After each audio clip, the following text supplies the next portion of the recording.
Good morning, YouTube. Welcome back to my channel. Let's eat breakfast.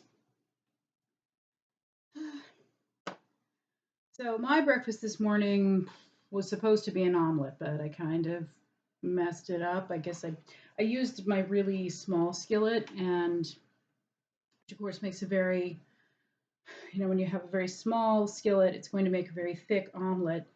And yeah, it didn't quite have enough room to like cook through.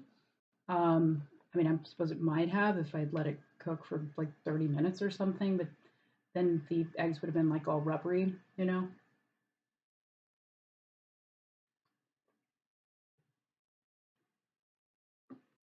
So it ended up turning into a sort of scrambled egg mess, I suppose.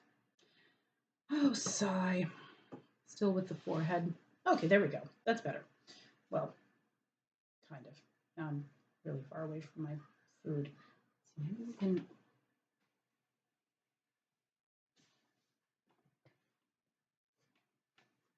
Okay, that does it.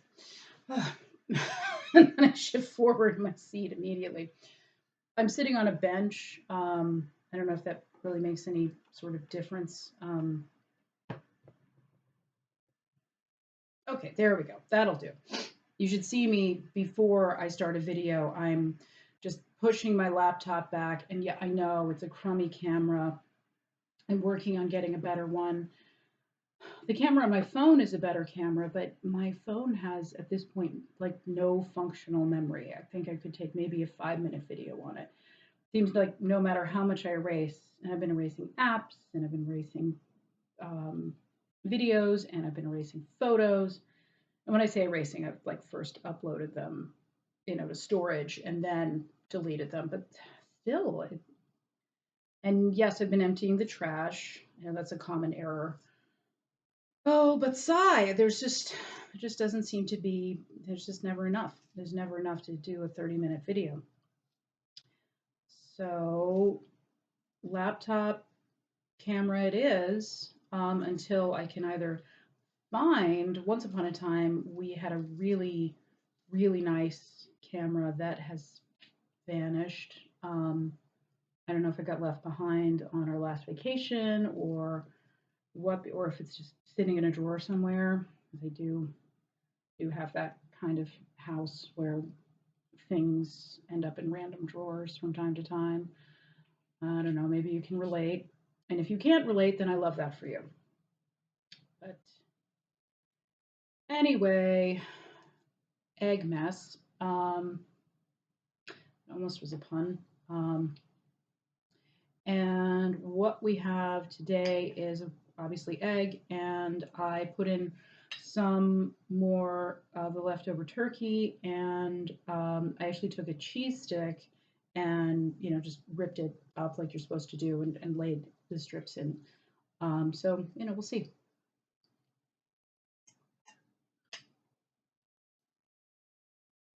And of course, salt and pepper. Gotta have your salt and pepper. Mm. Mm. It's all right. It's okay. I've never made an omelet with turkey before. And I'm not sure if I've ever used mozzarella cheese before either.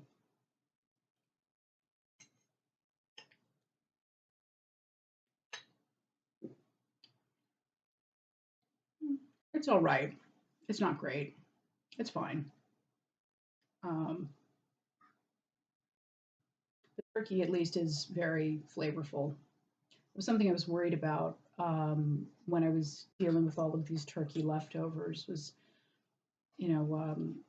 there was all of just this white meat and without the skin on it, and I was a little anxious that maybe all of the seasoning, all of the flavor was going to be sort of on the skin, and that the meat underneath wasn't going to be particularly tasty. But no, it actually picked up a fair amount of seasoning, so so that's good. It makes it a lot easier to go through what's left of the turkey. what's left that I put in the fridge, like just to use as generic leftovers. That is almost all gone. And there's a bunch of other stuff, mostly skin and bones, but also like some meat, the wings, for example. That's all in the freezer and eventually has to get made into stock. But that is, as we say, very non-urgent and arguably unimportant task.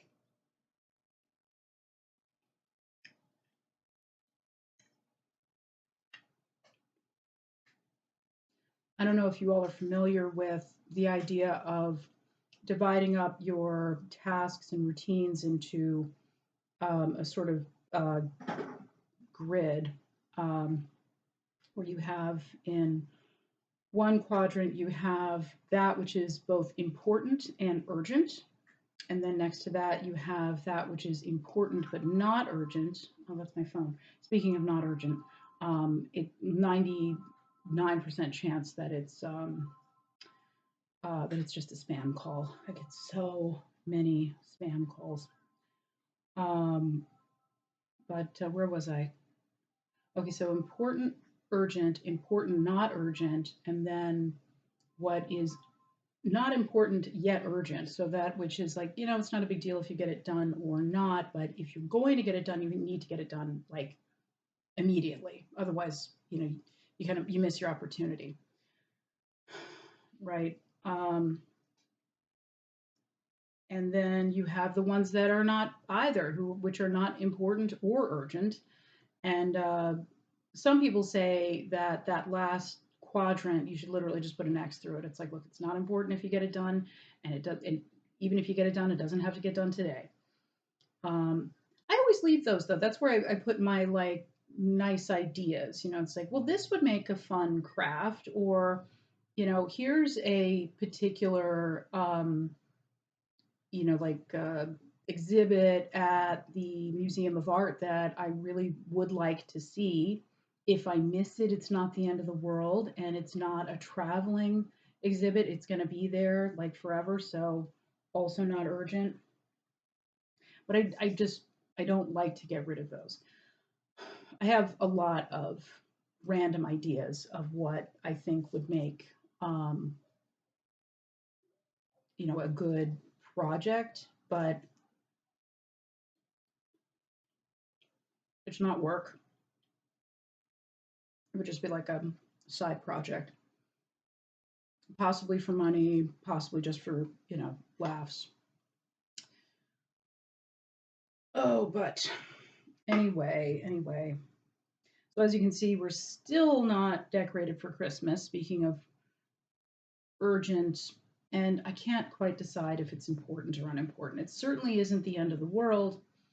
Um, if we don't put up Christmas decorations, or if we put them up the last minute, if the tree goes up on Christmas Eve, um, yeah, that's not as much fun or enjoyment as you want to get out of a Christmas tree. But, again, are you going to prioritize decorating for the holidays over, say, applying for jobs or applying for a grad program? I forget if I've mentioned that already. Well, I'll just say it now in case I haven't mentioned it, and if I have, I'm sure you'll forgive me. Um, I am applying for an online grad program in library science. I've been looking for a way to transition from my prior career. I was a classroom teacher for a number of years. I'm now working part-time as a tutor. And so I'm looking for full-time work for the short term, and I'm also applying to this grad program, which, if I'm accepted, would start in January. And so I'm really hopeful. I'm really hopeful about that. We'll see what happens. We'll see what happens. If I don't get in, not the end of the world, right?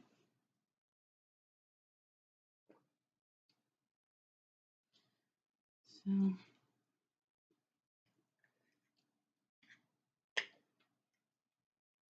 mhm.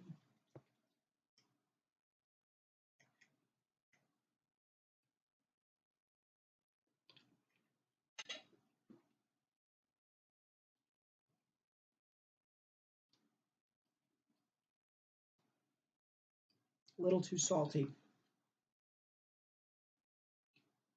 Mm. Also, I just took the salt cellar and just kind of ground it over the egg, so parts of it are saltier than others.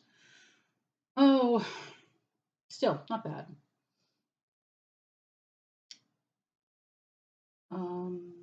So yeah, so to do today, I really need to get this application to the grad program turned in, and I have a couple of new leads for full-time work that I'm hoping I'll have time to follow up on that before I have to leave to go to work this afternoon.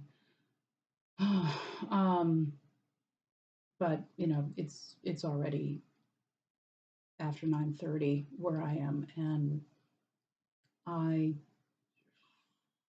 am not optimistic. Not optimistic. And what's more, I'm going to. I'm supposed to be doing some outside work. My neighbor very kindly lent me a ladder and some large hedge clippers so that I can get my Christmas lights up, like I've been talking about doing, getting the Christmas lights up along the eaves and, um, and also like trimming the hedges and putting lights on the hedges. I just realized this is awfully boring, isn't it? I'm just, no stories today. Just, blah, blah, blah, to-do list, agenda. I guess I'm just in that headspace today. I'm just, gotta do, which actually for me is, pretty healthy. I'm usually like, completely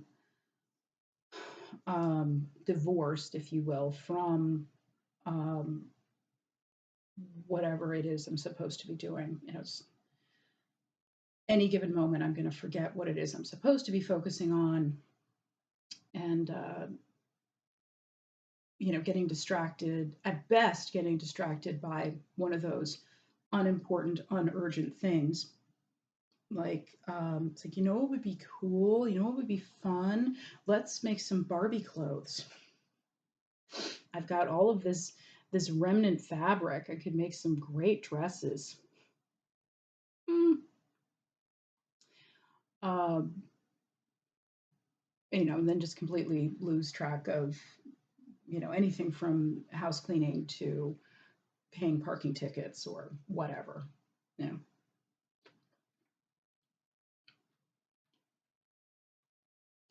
With that in mind, actually, the one other thing that I'm trying to focus on, trying to prioritize, I do write. I've got, at any given time, I've got like 3 or 4 writing projects in the works, and I keep them all saved in one mega document in Google Drive so that if I just open that one file, I can see and be reminded of all of the various either short stories or novels, or I have a play at the moment. I even have a couple of children's stories that I have completely, shall we say, scripted.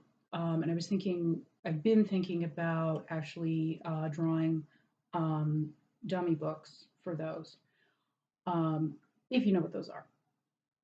And if not, it's easily Googled.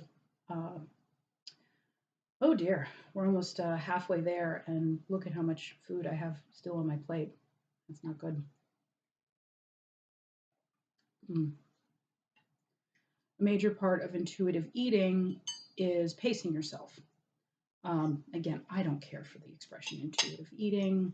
For me, none of this is intuitive. I have to, it's a very conscious effort for me to eat in such a structured way.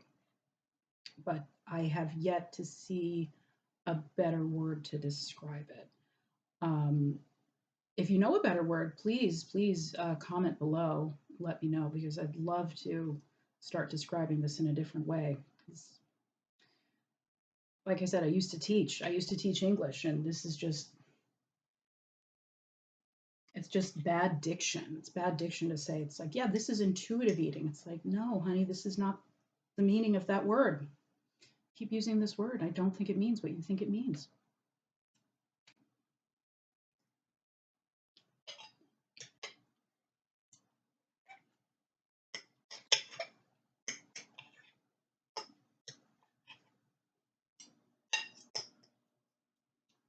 Hmm.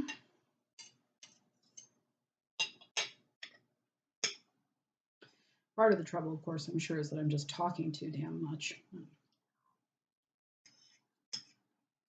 Like I said, I'm in that headspace. You know, just got to do this, got to do this, got to do this, got to do this. And especially, I think, because I've got this, like I said, I've got this application for this grad program that is the number one priority because it's due in just a few days. And it's just got to get done. It's got to get done no matter how long it takes. I really can't take a break on it, which means I'm going to have to like reach out to said neighbor and be like, can I keep that ladder and clippers for one more day? Because yeah, it's not looking good in terms of me actually making use of it today. He's a nice guy, so he'll probably say yes. Um, but yeah, that's going to take as long as it takes, and I'm actually at this point I'm anxious that it will take longer than I have time to devote to it today. Basically, 4 hours before I have to leave. Because first I have to pick up the kid, then I have to go to work, and then I'm done with work at 8 p.m. my time. So that means that if I don't finish it in the next 4 hours, I will need to come home and spend the evening on it. And so everything else, that which is important and that which is urgent, or some combination thereof, um, all has to get pushed back further. So,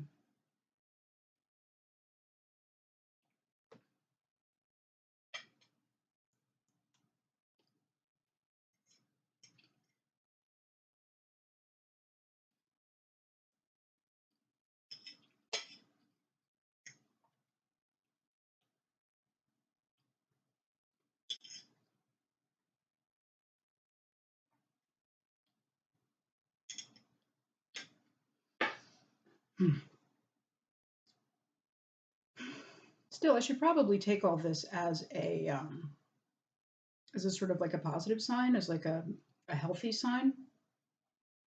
Like I said before, I'm usually um, sort of mentally all over the place, but today at least not so much. Today I'm, as my kid would say, I'm locked in, and I, even though it makes me a little anxious, um, ultimately this is to me is a very healthy sign that you know my medication regimen, my cocktail, if you will, um, is really starting to work together to get me to what I've always wanted in terms of focus and general. I don't want to say positivity. That makes it sound like the medication is making me artificially happy. I think it's more that the medication makes it possible for me to have this sort of mental energy is not quite it. Hopefully, you guys are with me on this, but I can see the upside to things. Whereas before, I was purely cynical. And I think that was just part of my overall depression. So now that I am no longer depressed, now it's like I see things a little more rationally, a little more like, well, this could be a good thing, this could be a bad thing. Things that are just bad. If I see a car accident, I'm not going to, say, well, maybe there's an upside to this. No, clearly not. Or if there is, it's so, um, shall we say, esoteric.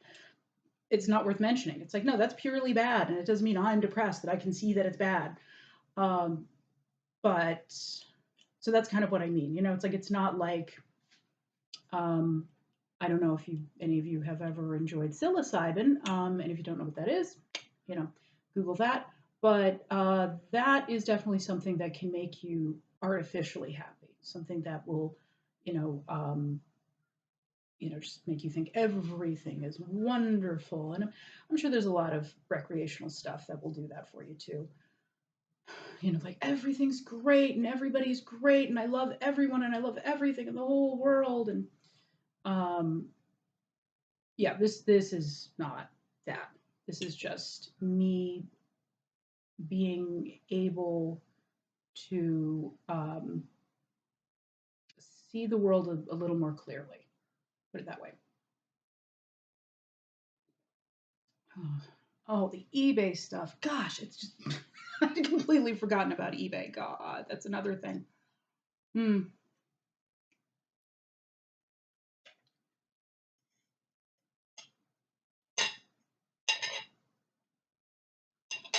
Is this how ordinary people live all the time? Or are they just so on top of their stuff that moments like these where it's like eight things,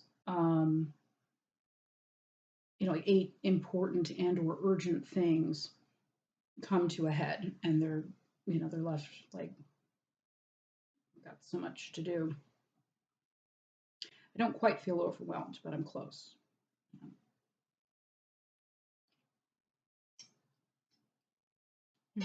Mm-hmm.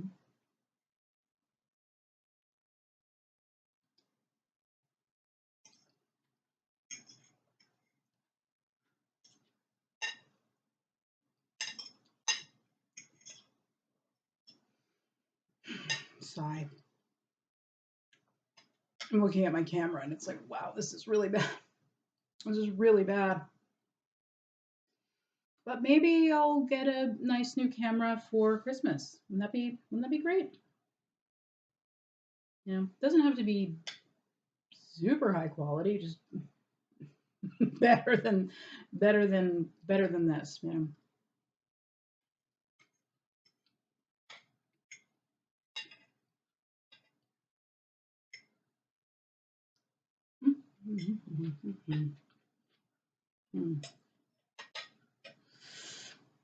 And now we have 6.5 minutes left, and I've practically finished my meals, which means that it's possible I went a little too fast. Hmm. Pacing oneself is a big part of this, like I said. Um, it is considered disordered eating to rush and, just kind of, trying to say this gently, hurriedly eat your food, um, partly, partly because you are typically left feeling unsatisfied if you eat too quickly. And so you tend to eat more than is healthy for you. It's also considered disordered eating to spend too long. Say to sit at the table for an hour and like very, very slowly work your way through your food. Um, because food should neither be over or under consumed. That's what I am trying to do here is eat the appropriate amount. Um, Talking of which, I did get a DM yesterday about the lunch that I ate, which was it was a mug of soup, like a combination of the leftover turkey and some leftover veggies and basically some broth. And I agree, that was like a very small lunch. And what I didn't mention at the time was that I already had plans for an early dinner that was going to be very filling. I already had plans to go to Fresh Kitchen. Mm. And if you don't know from Fresh Kitchen, oh my God, you got to try it. It's great. It's delicious. Sorry. Um, doesn't hurt. I just have, you know, just a little tiny burps. I'm uh, trying not to make any sound with those. But Fresh Kitchen, between the it's something like Chipotle, but it's more like American style um, cooking. You know, it's like it's rice and chicken and roasted vegetables, and they got really tasty sauces. And yeah, they're just flippin' delicious. I would eat there every day if I could afford it. But, yeah, but it's yeah, it ain't cheap. It's probably comparable to Chipotle price wise. So I knew that I was going to do an early dinner at Fresh Kitchen because I was working yesterday. I worked from 4 to 7, and so yeah, I said we'll just eat um, a very early dinner, and I found that it was so filling. There was rice. Rice is very filling, of course. So there was so much food in my bowl that by the time I was done with work and I came home, I still felt totally full. So like that was the last thing I ate. So yeah, you're absolutely right. If I had been eating dinner at like what for me was a normal time, then that mug of soup was totally. It was more like a snack than it was a real lunch. Um, it just so happens that it worked out for me schedule wise. Mm. It's obviously this entire thing is a big indulgence. Yeah, if I see comments saying like, oh, mad boring, this one was particularly dull, or whatever, it's like I get it. Apologies in advance.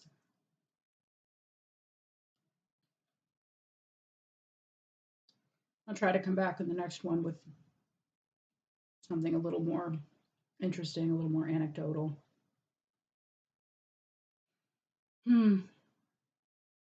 I do have some advice regarding the SAT. That's one thing that I tutor um, more than anything else, actually, at the tutoring center where I work. That's one major thing I do. So I could come back tomorrow with some recommended reading, some strategies for maximizing your score, um, for improving your um, grammar and mechanics skills. A lot of the questions on the SAT at this point involve punctuation, most especially commas. And it's really funny. I've been teaching, or rather tutoring the SAT for no lie, 15 years. And it has changed. It has changed and changed and changed. And I missed the essay. I'll just say that. I loved that essay. That was really fun to teach, and it was really fun to watch students get really good at writing those 5 paragraph essays in 25 minutes. It was totally doable. Anybody who says that like that was, like too difficult of a task, you just needed some better instruction on how to write a 5 paragraph essay. Anyway, put a pin in all of that, and yeah, that we can make that a sort of focus to talk about tomorrow, unless you have better ideas. In which case, please leave a comment. And while we're on the subject, if you happen to enjoy today's video or any of my other videos, please feel free to give me a like and consider subscribing. And yeah, let's get it. Let's get this better eating habits and better living habits. And other than that, I'll just say, I hope you have a wonderful day and take care of yourself as best you can, always. Okay, bye.